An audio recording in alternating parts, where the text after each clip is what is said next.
জ্ঞানীজন গুণীজনকে বললেন বাবু মশাইরা, কেন যুধিষ্ঠির? তোমার প্রিয় পাঞ্চালী তো এখনো বিজিত হয়, সেই তাকে পণ রেখে তুমি নিজেকে মুক্ত করো।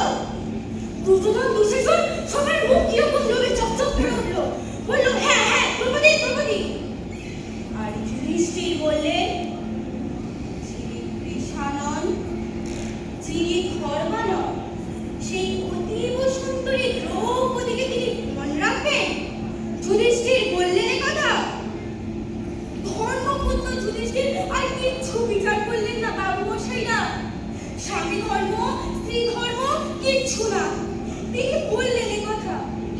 মনে রাখলেন পঞ্চ পাণ্ডব প্রিয়া দ্রৌপদীকে। আশ্চর্য, একেবারে আশ্চর্য। কি অভাগিনী মেয়ে বলুন তো পাঞ্চালী? হ্যাঁ, কি অভাগিনী মেয়ে।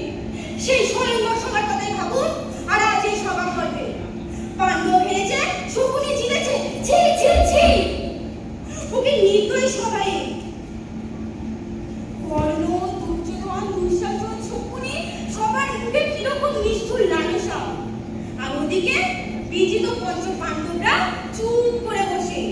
আর এই যে দেখছেন গুণীজন, দেখি গুণীজন তারাও সব বাক্যহারা।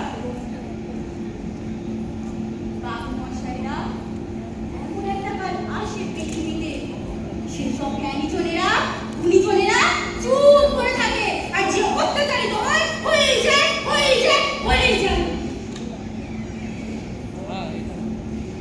তারপর পরে হ্যাঁ বাবু মশাইরা, বীর কর্ম দাদা কর্ম। আমাদের আধুনিক কালের কল্পনায় ভাগ্য নিপীড়িত মহাবীর কর্ণ।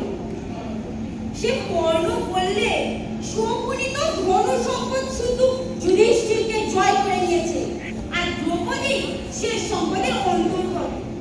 তারপরে এত উত্তর তোমাদের সহ্য হয় না। সে কর্ণ বললে, যাও দুঃশাসন যাও, ওই নারীকে ধরে নিয়ে এসো এই রাজ্য সভায়, আর আমরা দেখি যাও। না না না, লজ্জায় কেঁদে আমি দ্রৌপদী চেঁচিয়ে উঠলাম, না না না। হেগে